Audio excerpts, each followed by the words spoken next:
Don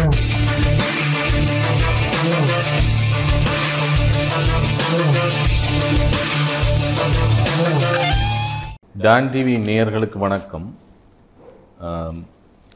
நல்ல தமிழ் கேட்போம் என்ற இந்த தொடரிலே 19ஆம் நூற்றாண்டு என்பது பல ஈழத்து இலக்கியத்தை பொறுத்தவரை ஏற்கனவே பேராசிரியர்கள் சொன்னதைப் போல பல தனிமனித ஜாம்பவான்களினுடைய ஒரு ஈழத்து வரலாறாக விரிகிறது.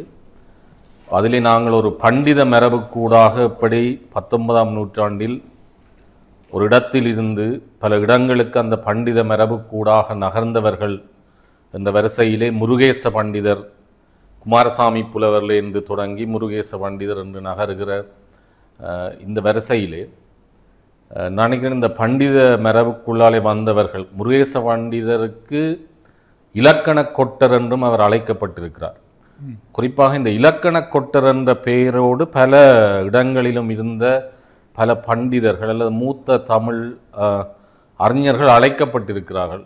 ஒரு முறை பேராசிரியர் ஜோராயசர் அவர்கள் எனக்கு சொன்னார், புலோலியிலும் ஒரு இலக்கண கொட்டர் இருந்திருக்கிறார், நீங்கள் தேடி பாருங்கள். அப்படி அந்த இலக்கணத்திலே மிகச்சிறந்து விளங்குவர்களை இலக்கண கொட்டர் என்று அழைக்கின்ற ஒரு மரபுக்குள் கூட முருகேச பண்டிதரும் அவ்வாறு அழைக்கப்பட்டிருக்கிற சிறப்பை நாங்கள் பார்க்கிறோம். அவருடைய அந்த நூல்கள் பதார்த்த தீபிகை என்பது ஒரு வித்தியாசமான முறையிலே ஒரு மரபு சார்ந்த, அதாவது அந்த காலத்திலே செய்யுள்களுக்குள்ளாலேயே இந்த அறிவியல் சார்ந்த அல்ல வைத்தியம் சார்ந்த வாழ்வியல் சார்ந்த விடயங்களும் பேசப்பட்டிருக்கின்றன என்ற வகையில் முக்கியமானது. நான் நினைக்கிறேன் முருகேச பண்டிதம் என்ற தலைப்பிலே என்ற வகையிலே நான் நினைக்கிறேன் வடக்கு மாகாண பண்பாட்டல்வர்கள் திணைக்களம் கூட அவருடைய அந்த ஒரு தொகுதியை கொண்டு வந்திருக்கிறது என்று நினைக்கின்றேன். எனவே நாங்கள் இந்த மீள்பதிப்பு முயற்சிகள் பற்றி சிந்திக்கின்ற போது கூட இத்தகையவர்கள் தந்துவிட்டு போன இந்த வரலாற்று நூல்கள், இந்த பொக்கிஷங்கள் எங்கே என்று தேடுகின்ற ஒரு முயற்சிக்கு கூட இது வழிவகுப்பதாக இருக்கிறது. எனவே ஒரு குரு சிஷ்ய பரம்பரையிலே நகர்கிற போது நான் நினைக்கிறேன் முருகேச பண்டிதருக்கு அடுத்து மிக பொருத்தமாக சொல்லக்கூடிய ஒருவர், ஏற்கனவே சொன்னது போல இந்த நீர்வேலி சங்கர பண்டிதரும் முருகேச பண்டிதரும் உடுப்பிட்டி சிவசம்பு புலவரிடம் தமிழ் கற்றிருக்கிறார்கள் என்று வரலாறு சொல்கிறது. ஒரு குரு சிஷ்ய பரம்பரையிலே வருகிற போது இப்போ சுண்ணாகத்தைச் சேர்ந்தவர், நீர்வேலியைச் சேர்ந்தவர் உடுப்பிட்டி சிவசம்பு புலவரிடம் சென்று தமிழ் கற்றிருக்கிறார்கள். எனவே அந்த காலத்திலே நடந்து சென்று தமிழ் கற்ற வரலாறுகளை எல்லாம் பார்க்கிறோம். தூரங்களை தாண்டி அந்த தமிழை நல்லவர்களிடம் வல்லவர்களிடம் கற்க வேண்டும் என்ற ஒரு புலமை மரபை நாங்கள் இதற்குள்ளாலே அடையாளம் காணக்கூடியதாக இருக்கிறது. அந்த வகையிலே பார்க்கிற போதுதான் இந்த தொடர்ச்சியிலே உடுப்பிட்டி சிவசம்பு புலவர் அவர்கள் கூட ஒரு முக்கியமான ஒரு ஆளுமையாக நான் பார்க்கிறேன்.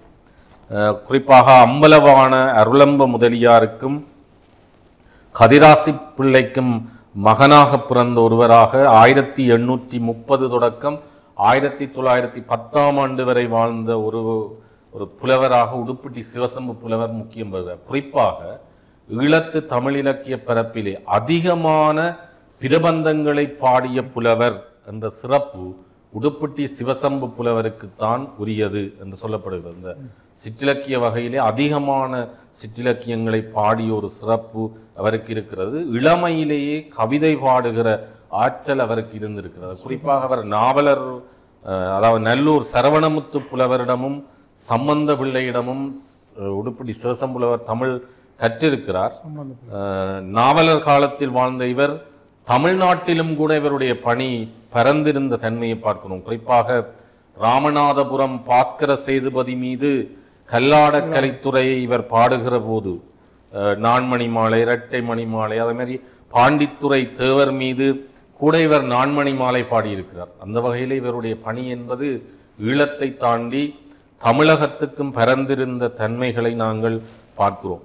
அதைவிட 60க்கும் மேற்பட்ட பிரபந்தங்களை இவர் இயற்றியிருக்கிறார். குறிப்பாக மரசை அந்தாதி, யாப்பெருங்கல காரிகை உரை, கந்தபுராண வள்ளியம்மை திருமண படன உரை என்று சொல்லி, அதைவிட மிக முக்கியமாக அவர் அந்த வாழ்ந்த சூழலை மையமாக வைத்துக்கொண்டு குறிப்பாக வடமராட்சி பகுதியினுடைய கந்தவன நாதர் பதிகம், வல்லுபுரநாதர் பதிகம், புலோலி நான்மணி மாலை, வல்வை கலித்துறை என்று சொல்லி வடமராட்சியினுடைய பிரதேசம் சார்ந்த தலங்கள் மீதான ஆலயங்கள் மீதான பல பாடல்களை கூட அவர் பாடியிருக்கின்றார். இப்படிப்பட்ட ஒரு மிகச்சிறந்த புலமை ஆளுமையாக விளங்குகிற உடுப்பிட்டி சிவசம்பு புலவர், அவரை குறித்தான வரலாறுகள், அவர்களுடைய ஆய்வு தேடல்கள் மேற்கொள்ளப்பட்டதிலே மிக முக்கியமாக அவரது பேரனாக விளங்குகிற நீலகண்டன் அவர்கள், அவர் புலவர் மணி என்று போற்றப்பட்ட சிறப்புக்குரியவர்.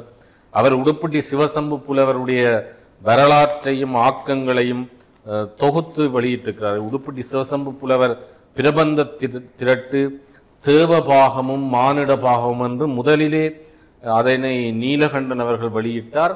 ஆனால் பிற்பட அதை மிக விரிவான ஒரு ஆய்வுக்குட்படுத்தி நண்பர் பேராதனை பல்கலைக்கழகத்தினுடைய தமிழ்துறை விரிவுரையாளர் கலாநிதி செல்லத்துறை சுதர்சன் அவர்கள் 2014ஆம் ஆண்டிலே உடுப்பிட்டி சிவசம்பு புலவரின் பிரபந்த பெருந்திரட்டு, தேவபாகமும் மானிட பாகமும் என்று குறிப்பாக அவர் தலங்கள் மீது பாடிய பதிகங்களை எல்லாம் ஒரு 4 வருட ஆய்விலே தேடி தொகுத்து அவர் தந்திருக்கிறார். இப்படி பார்க்கின்ற போது அவருடைய அந்த முதன்மையை நாங்கள் புரிந்து கொள்ளக்கூடியதாக இருக்கிறது. குறிப்பாக உடுப்பிட்டி சிவசம்பு புலவருக்கென்றே ஒரு மாணவர் பரம்பரை இருந்திருக்கிறது. அதிலே புலோலியூர் தில்லை நாவலர், புலோலியூர் குமாரசாமி புலவர், புலோலி முத்துக்குமார குருக்கள். இதில் என்ன சிறப்பென்றால் உடுப்பிட்டி சிவசம்பு புலவரிடம் படித்த முத்துக்குமார குருக்கள் தான் விபுலானந்த அடிகளுக்கு தமிழ் கற்பித்தார் என்று சொல்லப்படுகின்ற, நான் சொல்வதிலே சில சர்ச்சைகள் இருக்கலாம், இந்த விபுலானந்தருக்கு தமிழ் கற்பித்தவர்களுக்கும் புலோலிக்கும் இடையில் இருக்கிற தொடர்பும், அவர்கள் உடுப்பிட்டி சிவசம்பு புலவரின் மாணவர்களாக இருந்திருக்கலாம் என்று சொல்லுகிற செய்திகளும் கூட இங்கே இருக்கிறது. இப்படி பார்க்கின்ற போது இவருக்கு புலவர் என்ற பட்டத்தை வழங்கியவர் ஆறுமுக நாவலர் என்ற வரலாறும் கூட இங்கே சொல்லப்படுகிறது. இப்படி ஒரு ஆற்றல் வாய்ந்த ஒரு மிகச்சிறந்த பிரபந்த திரட்டுக்களின் சொந்தக்காரராக, அதாவது ஈழத்து 19ஆம் நூற்றாண்டிலே பிரபந்தங்களுக்கு ஒரு பெருமை சேர்த்த உடுப்பிட்டியை சேர்ந்த சிவசம்பு புலவர் அவர்களுடைய இந்த வரலாற்று செய்திகளை உங்களோடு பகிர்ந்து கொள்வதிலே நான் மகிழ்ச்சி அடைகிறேன். நன்றி. நன்றி வேல்நந்தன். நீங்கள் சிவசம்பு புலவருடைய பெருமைகளை சொல்லி ஆறுமுக நாவலரே பாராட்டினார் என்று சொன்னீங்கள். எங்கேயோ வாசித்த ஞாபகம் இருக்குது. கம்பனுக்கு பின்னொரு சம்பன் என்று நாவலர் பாராட்டினார். நாவலரிடம் அப்படி ஒரு பாராட்டு பெறுறது லேசான காரியமில்லை. எனவே நாங்கள் இப்போ இதுவரை முக்கியமான சங்கர பண்டிதர், முருகேச பண்டிதர், சிவசம்பு புலவர் முதலியவர்களை தரிசித்திருக்கிறோம். இதை அடுத்து வந்த காலத்தில் அல்லது சமகாலத்திலிருந்து இந்த பி கனகசபை பிள்ளையை பற்றி ஏதாவது சொல்ல வேணும்? சிவசம்பு புலவரை பற்றி கொஞ்சம் சொல்லுவோம். சிவசம்பு புலவரை பற்றி கொஞ்சம் சிவசம்பு புலவரை பற்றி பேராசிரியர் மேலும் ஒரு தகவல் தர விரும்புகிறார். சொல்லுங்கள். உண்மையிலே சிவசம்பு புலவர் வடமராட்சியிலே உள்ள மிகப்பெரிய ஒரு கல்வி பாரம்பரியத்தின் ஊற்றுக்காலாக திகழ்ந்தவர். அவர் நல்லூர் சம்பந்த புலவர், நல்லூரில் படித்தவர். கள்ளம்புல முதலியார் அவரை பற்றியெல்லாம் நண்பர் வேல்நந்தன் வடிவாக சொன்னார். அதில் ஒரு சின்ன சேர்க்க வேண்டிய ஒரு விடயம் சொன்னால், உண்மையிலே சிவசம்பு புலவர்கிட்ட திண்ணப்பள்ளி தான் அந்த காலத்தில் நடந்தது. அவருடைய தகப்பன் மதம் மாறாமல் சைவமாக இருந்து கொண்டே உடுப்பிட்டியில் கிறிஸ்தவ பாடசாலை நிறுவுவதற்கு தன்னுடைய 40 பிறப்பு காணியை அன்பளிப்பாக வழங்கியவர். எதுக்கு? பள்ளிக்கூடம் வழங்க. ஆனால் கிறிஸ்தவர்கள் பள்ளிக்கூடம் நிறுவ காணி கொடுத்திருக்கு. 40 பிறப்பு காணியை அவர் இலவசமாக கொடுத்தவர். ஆனால் அவர் மதம் மாறியது. அந்த அளவுக்கு அவர் கல்வி பாரம்பரியத்தில் வந்த ஒருவர். அவரிடம் படித்தவர்கள் தான் சொன்ன சின்ன திருத்தம். அவரிடம் படித்த மாணவர்களுடைய பாரம்பரியம் முத்துக்குமார் சாமி குருக்கள். அவர் அந்த பல்வேறு வடமராட்சியில் உள்ள பெரிய அதில் வைத்திலிங்க தேசிகர் என்றொருவாள் படித்தார். வைத்திலிங்க தேசிகர் மந்திகையை சேர்ந்தவர். மந்திகை அம்மன் கோயில் பூசகர் பரம்பரையில் வந்தவர். இவர் மட்டக்களப்பிலே காரை தீவு பிள்ளையார் கோயில் பூசகராக இருந்தது. இந்த கோயிலுக்கு நான் அதுக்காக வேண்டி அந்த கோயிலவே பார்த்தேன். பூசகராக இருக்கிற காலத்தில் நான் விபுலானந்தர் சின்ன பையனாக இருக்கிறேன். விபுலானந்தர் மயில்வாகனர். அப்போ தகப்பன் அவர்கிட்ட கொண்டு போய் விடுறார், இவருக்கு தமிழ் படிக்கணும். அவர்கிட்ட போய் தமிழ் படிக்க அவர் சிவதம் பிள்ளைவர்கிட்ட படித்தார். 1858 இருந்து 69 வரையும் நாவலர் கிறிஸ்தவ சமயத்துக்கு எதிரான கண்டன பிரச்சனைகளை மேற்கொண்ட நேரத்தில் ஹில் பாதிரியார் என்று ஒருவர் இருந்தவர்.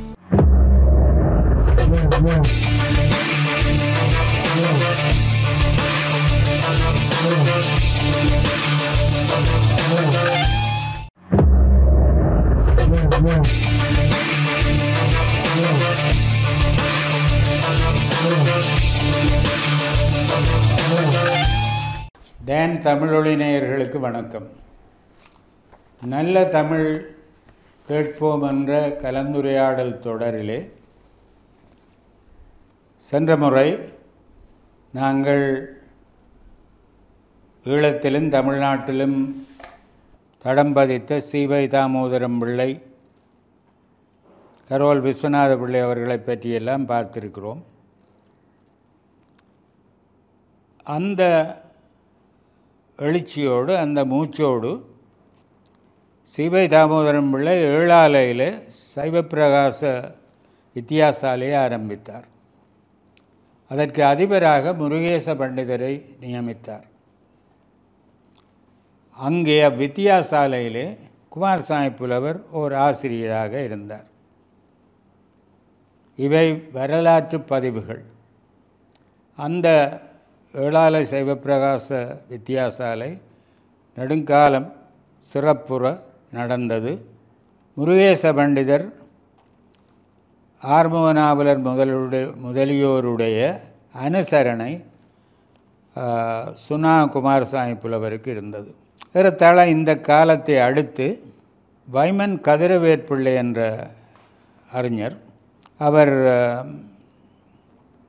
ஆங்கிலம் முதலிய பிற மொழிகளை கற்றுத் தேறியவர், வழக்கறிஞராக இருந்தவர், நீதிபதியாகவும் பணியாற்றி இருக்கிறார். அவருக்கு சமூகத்தில் மதிப்பிருந்தது. அவர் யாழ்ப்பாண அகராதி என்று பின்பு அறியப்பட்ட, சிலர் கதிரவேற்பிள்ளை அகராதி என்று சொல்லுகிறதும் உண்டு, அந்த அகராதி தொகுப்பிலே பணியாற்றினார். என்றால் குமாரசாமி புலவர் முதலிய பல அறிஞர்கள் பணியாற்றினார்கள். இந்த குமாரசாமி புலவரை பற்றி முன்பும் நாங்கள் சில முக்கிய தகவல் சொல்லியிருக்கிறோம். மதுரை தமிழ்ச்சங்கம் நிறுவப்பட்ட போது பாண்டித்துரை தேவர் குமாரசாமி புலவரை கலந்து தமிழ் கற்பித்தலுக்கான பாடவிதானம் பற்றியும் பரீட்சைகள் பற்றியும் அவருடைய கருத்துக்கு செவிசாய்த்து அதை ஆரம்பித்தார் என்று சொல்லுவார்கள். இது நடந்தது 1901ஆம் ஆண்டு. 1921ஆம் ஆண்டிலே யாழ்ப்பாணத்தில் ஆரிய திராவிட பாஷா அபிவிருத்தி சங்கம் ஆரம்பிக்கப்பட்டது. அதிலும் பாண்டித்துரை தேவருடைய சகாயம் இருந்தது. எனவே இந்த வரலாற்று பதிவுகள் 20ஆம் நூற்றாண்டின் தொடக்கத்திலே மதுரையிலும் யாழ்ப்பாணத்திலும் தமிழ்ச்சங்கம் நிறுவப்பட்ட வேளையிலே இந்த அறிஞர்களுடைய கூட்டிணைவும் கலந்தாலோசனையும் இருந்ததும், பாண்டித்துரை தேவர் புரவலராக இருந்தார் என்பதும் எங்களுக்கு தெரிய வருகிறது.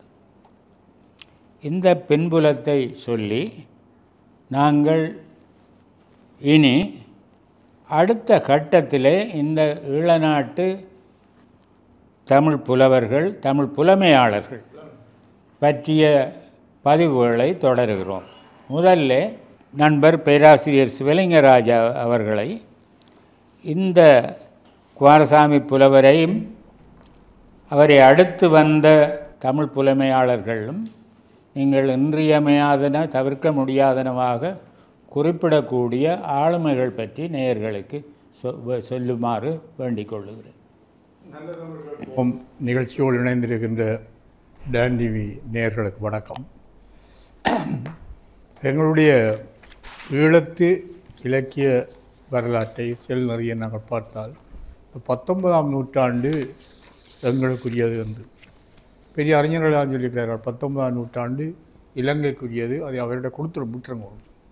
அதற்குரிய காரணங்களாக அமைந்தவர்களை பற்றித்தான் நாங்கள் இந்த தொடர் நிகழ்விலே சொல்லிக் கொண்டிருக்கிறோம்.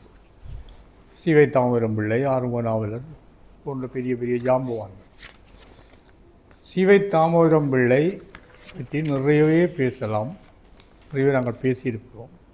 சிவை தாமரம் பிள்ளை ஏழாலையிலே நிறுவிய சிவப்பிரகாச இன்று அந்த பாடசாலை வேறு பேரில் இருக்குது. அந்த பாடசாலையிலே முருகேச பண்டிதர் தலைமை ஆசிரியராக இருந்தார். அவருக்கு உதவி ஆசிரியராக சுண்ணாவானா குமார் சாஹிப்வர் இருந்தார். சிறிது காலத்தின் பின் முருகேச பண்டிதர் விலகி போக குமார் சாஹிப்வர் ஆசிரியர் அதிபராக இந்த பாடசாலையிலே மிகவும் அர்ப்பணிப்போடு பணியாற்றினார். முருகேச பண்டிதர் குமார் சாஹிப்வரின் ஆசிரியர். முருகேச பண்டித மாமணி என்று சொல்லுவார். முருகேச பண்டிதர் ஒரு வரகவி போன்ற பாடல்கள் பாடக்கூடிய ஒரு ஆற்றல் உள்ளவர். தமிழ் இலக்கணத்திலும் வடமொழியிலும் அவருக்கு பரிச்சயம். இலக்கணத்திலே மிகப்பெரிய வித்வான். அவர் ஏழாலையிலிருந்து மல்லாகத் தெல்லிப்பளையில் அளவட்டியிலெல்லாம் மாணவர்களுக்கு கற்பித்து வந்தார். அளவட்டியிலே ஒரு வகுப்பு நடத்தி கொண்டு வந்தார். வகுப்புக்கு போகின்ற பொழுது மல்லாகம் சந்தியிலிருந்து மேற்கு நோக்கி போகின்ற பொழுது அந்த காலத்து இப்போ வரை இருக்கிற நினைக்கிறேன் அந்த நீதிமன்றம் அதில் இருந்தது. அந்த நீதிமன்றத்துக்கு முட்குழுவியாலே உயரமாக வேலி அடைத்திருந்தார்கள். முட்குழுவியாலே வேலி அடைத்திருந்தால் அந்த ரைஸ் என்றவர் வந்தால் அந்த நீதிபதியாக இருந்தது. ரைஸ் நீதிபதியாக பார்த்தா இந்த கோர்ட்டால் வரவே இந்த மாதிரி போயினம் வரினம் இல்லை பார்க்க முடியலைன்னு சொல்லிவிட்டால் இந்த முட்குழுவை எல்லாத்தையும் கீழே மட்டமாக வெட்டி விடுவோம். ஒரு 1.5 அடி உயரத்தில் வச்சு எல்லாத்தையும் மட்டமாக வெட்டி விடுவோம். அப்படி வெட்டி விட்டாங்க. அதால் ஒரு நாள் போய் வரைக்கும் நல்ல மரங்களாக வளர்ந்துருந்தது. இப்போ எல்லாம் வெட்டி இருக்குண்டு கேட்டுக்க ஏன் வெட்டினாண்டு ரைஸ் துறை வெட்ட சொல்லிச்சிருந்தேன். அப்போ இது ஒரு எழுத்திலே பிறகு பதிவில் வந்தது. வெளிநேரம் வெட்டி நட்ட முட்கிழுவை மெத்த உயரம் மட்டமாய் விட்ட ரைஸ் துறையும் போடுறது கௌரவத்துக்காக சட்டமாய் இட்டானிய சட்டமாய் இட்டவுடன் ஆகிறது பட்டு விடும் பேர். இந்த இவன் இப்படி சட்டமாக போட்ட முடியாது. இந்த கதியால் எல்லாம் பட்டுப்போம் உண்மையாக பட்டு போச்சான். உண்மையாகவே எனக்கு பங்குனி மாதத்திலோ வெயில் காலத்திலே எல்லாத்தையும் அடியோடு வெட்டி விட்டால் இதை வச்சுக்கொண்டு முருகேச பண்டிதத்தை கவிப்புலவை பற்றி மாந்திரம் சதாசிவையர் ஒரு கட்டுரை எழுதினார். அந்த கட்டுரையில் தான் முருகேச பண்டிதத்தை இந்த பாடலை அவர் குறிப்பிடுகிறார். இது வாய்மொழியாகத்தான் இந்த பாடல் வழங்கி வருகிறது. தானே தெளிப்பினார். முருகேச பண்டிதர் உடைய மாணாக்கர் பரம்பரை யாழ்ப்பாணம் முழுவதிலும் பரவியிருந்தது. அந்த மாணாக்கர் பரம்பரையை அவர் மிகச்சிறந்த ஒரு தமிழ் வித்வானாக, தமிழ் அறிஞராக யாழ்ப்பாணத்தில் அப்பொழுது பண்டிதம்னு சொல்லுவார். தமிழ் அறிஞர்கள் என்று நிமிர்ந்து நின்றவர்கள் எல்லாரும் ஏதோ ஒரு வகையில் முருகேச பண்டிதரின் ஆளுமைக்கு உட்பட்டவர்கள். இது பண்டிதமணியின் கூற்று.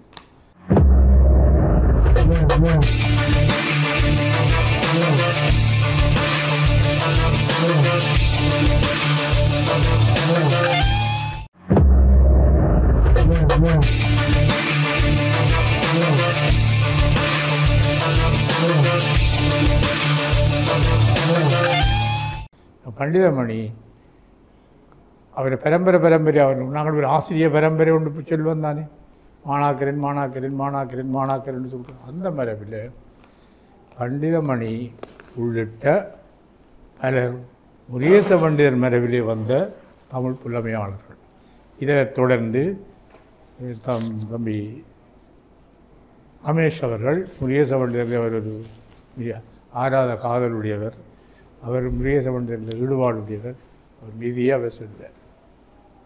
இப்பொழுது தம்பி ரமேஷ் அவர்கள் மிக முக்கியமான ஆசிரியராக அந்த காலத்திலே திகழ்ந்த முருகேச பண்டிதருக்கு ஒரு தலைமுறையே அவருக்கு கடமைப்பட்டிருக்கிறது என்பது பேராசிரியருடைய கூற்றிலிருந்து தெளிவாகிறது. அந்த முருகேச பண்டிதருடைய சிறப்பை நேயர்களுக்கு ஒருக்கா சொல்லுவோம்.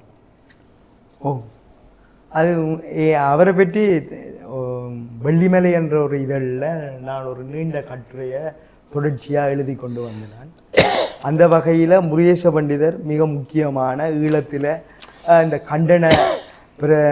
கண்டன பிரசுர மரபுக்கெல்லாம் ஒரு முன்னோடியாக அமைந்தவர் அவர் காணப்படுறார்.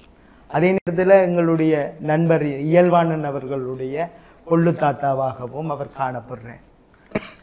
இவர் தோடஞ்சர் என்று சொல்லுவாங்க சார். குமாரசாமி புலவரையும் அப்படி சொல்றோம். இவங்க ரெண்டு பேரும் இலக்கியத்துல என்னென்ன பிழைகள் இருக்குதோ அவர்களுக்கு கண்ணுக்கு முதல்ல தெரியும். பிழைதான் கண்ணுக்கு தெரியும்.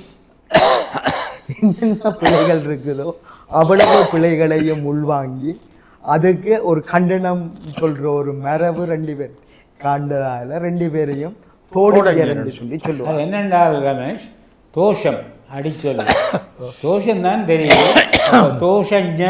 தோஷஞர் என்பது தமிழ் வடிவம் பெற்று வரைக்கும் தோடஞர். எனக்கும் நான் இது படிப்பிக்கும் பொழுதும் தமிழ் மரலே எனக்கு விளங்க இல்லை. பிறகு ஒரு நாள் ஓடி வலிச்சுது, ஓஹோ தோஷத்தை கண்டுபிடிக்கிறவன் தோஷஞன், அது தோடஞர். அல்ல கண்டனங்களுக்கு அவர் பயன்படுத்துகிறார். ரைட்.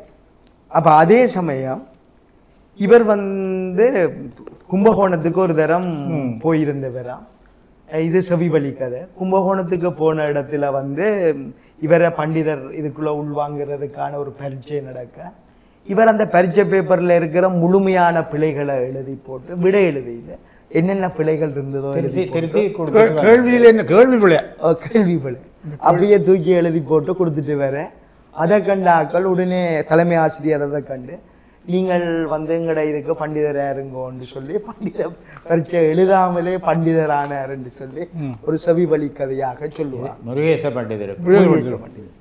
அதே நேரத்தில் இது கிடைக்கப்பெறே இல்லை. ஆனால் பலரும் சொல்றாங்க குமாரசுவாமி புலவருக்கு முதல்ல சீவக சிந்தாமணிக்கு ஒரு கடுமையான ஒரு கண்டனத்தை எழுதின ஒருவராக முருகேச பண்டிதர் காணப்பட்டார் என்று சொல்லி அதுவும் செவிவழி கதை. ஆனால் அதன் செந்தமிழில் தேடியும் அது கிடைக்கப்பெறே இல்லை. குமாரசுவாமி புலவர் எழுதினது கிடைக்கப்பெற. அதாவது சாமிநாத ஐயர் பதிப்பில் பற்றிய விமர்சனமாக அது அமைந்தது என்று சொல்லப்படும். சிவசிந்தாமணி உரை பதிப்புரை பிள்ளைகள் உங்கள்கிட்ட பார்த்துருக்கேன். என்னோட அதில் சொல்கிறார் குமாரசாமி புலவர் இவ்வளவு பாதிச்சிருக்கிறார், இந்த பிள்ளைகளை விட்டிருக்கிறார். அவருடைய பதிப்பை வாங்கி படிப்பவர்கள் இந்த பிரசுரத்தையும் சேர்த்து படியுங்கள். 16 பக்கத்திலே அடிச்சிருக்கிறார். சிந்தாமணி உரைப்பிழை பதிப்பு அவர் பதிப்பிச்சார். ஒரு இடத்தை அவர் சொல்லி எழுதுகிறார், இலையின் நெருக்கால் என்பதை இலையின் செருக்கால் என்று பதிப்பித்திருக்கிறீர். இந்த செருக்கை யாரிடம் பெற்றீர்? ஓய் சாமிநாத ஐயரே என்றுதான் விழித்து பேச தொடங்குகிறார். அப்படியான ஒரு வித்த பயன்படுவார் முருகேச பண்டிதரை பற்றி சொல்லும். அதே நேரத்தில் குடந்தை வெண்பா என்ற குடந்தை கோயிலை வச்சுக்கொண்டு குடந்தை வெண்பாவை இவர் பாடினவர். அது 100 செய்யுட்களில் பாடப்பட்டதாக காணப்படுவதாக முருகேச பண்டிதர். அதே நேரத்தில் அவர் ஒரு சிலேடை ஆறுமுக நாவலருக்கும் அவருக்கும் இடையில நடந்த ஒரு விஷயத்தையும் சொல்லணும். முதல்ல ஆறுமுக நாவலர் பற்றி ஒரு நிந்தா ஸ்துதியில ஒரு பாடல் பாடின ஒருவராக இவர் காணப்பட்டார். அதுக்கு பிறகு 2 பேரும் ஒரு ஆத்மார்த்த நண்பர்களாக மாறி போனாங்கள் என்று சொல்லியும் ஒரு கதை இருக்கு. இதே நேரத்தில் நடுவெழுத்தலங்காரம் யாருமே எழுத முடியாத ஒரு செய்யும். அந்த நடுவெழுத்தலங்காரத்தை முதல் எழுதின ஒருவராகவும், அது முதலோன்றது எனக்கு தெரியல, ஈழத்தில் முதல் எழுதினவராகவும் அவர் காணப்படுறார். அடுத்த விஷயமாக பார்த்தோம் என்று சொன்னா மயிலனி முருகன் அவரோட வீடும் அதுக்கு கிட்டத்தான் சுண்ணாகத்தில் மயிலனி முருகன் மீது அவர் மிக விருப்பம் கொண்ட ஒருவராக இருந்தார். ஒரு சிலேட கவி ஒன்றையும் அதில் பாடியிருந்தார். அதே நேரத்தில் அந்த பதார்த்த தீபிகை என்ற ஒரு நூல் அவர பேர் என்றும் சொல்லத்தக்க ஒரு நூலாகவும் காணப்படுகிறது. பதார்த்த தீபிகையை எழுதின ஒருவராகவும் முருகேச பண்டிதர் காணப்படுறார். அப்போ முருகேச பண்டிதர் உண்மையில் வந்து அதோட சந்திரசேகர் விநாயகர் ஊஞ்சலையும் பாடின ஒருவராகவும் ஏராளமான ஊஞ்சல் பாடி இருக்கிற அவைகள் அப்போ குமாரசுவாமி புலவர் மகன் அதை அவருடைய முருகேச பண்டிதர் திரட்ட தொகுத்திருந்தார். பிறகு அது இந்து கலாச்சார அமைச்சின் வெளியீடாக அது வெளிவந்தது. ஆனாலும் இந்த அவர் கோயில்களுக்கு பாடின பல ஊஞ்சல்கள் அதில் அவர் இணைக்கையில் மிக குறைவாக, அதாவது சந்திரசேகர் விநாயகர் ஊஞ்சல் அப்படித்தான், அது ஒரு சில ஊஞ்சல்களை இணைத்திருந்த முழுமையாக அவர் இணைக்கையில். ஆனால் பல்வேறு நபர்கள் கூறிய கூற்றின்படி பல ஊஞ்சல்கள் அவரால் பாடப்பட்டு வெளிவந்திருக்குது. கோயில்கள் சுண்ணாகத்தை அண்டியுள்ள கோயில்களில் பார்த்தோம்னு சொன்னால் அதனை எடுத்துக்கொள்ளக்கூடியதாக இருக்கும். இந்த இடத்துல இன்னொரு துயரமான ஒரு செய்தியையும் அதில் பதிவு செய்கிறேன்னு முருகேச பண்டிதர் தொடர்பாக.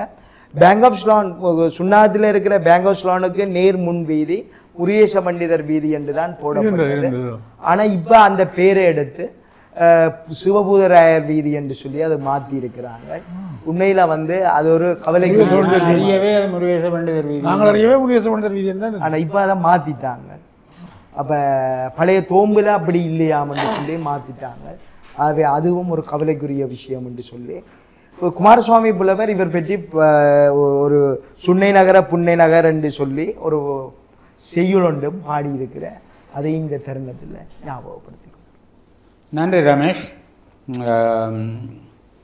இவர் முருகேச பண்டிதர் பற்றி பயனுள்ள தகவல் சொல்லி இருக்கிறீர்கள்.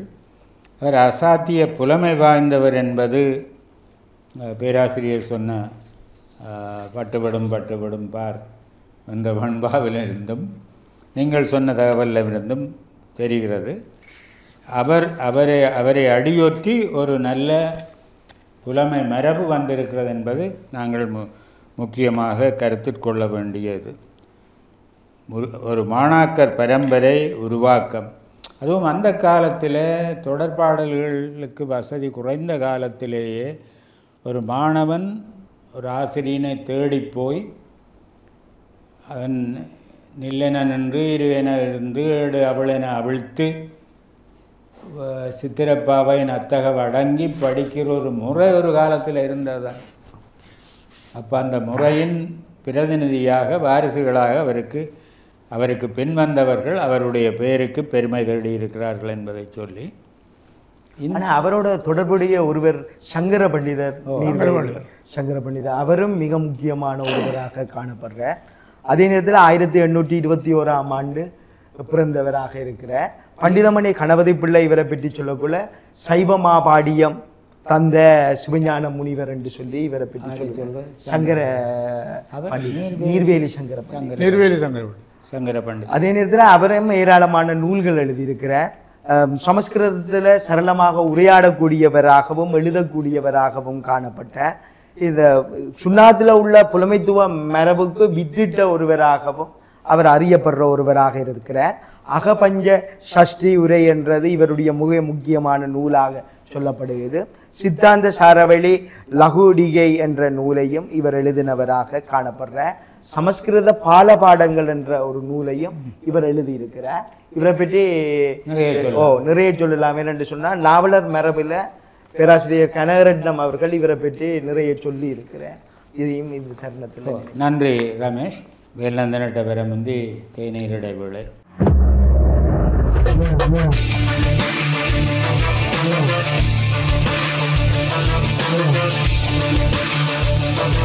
Yeah.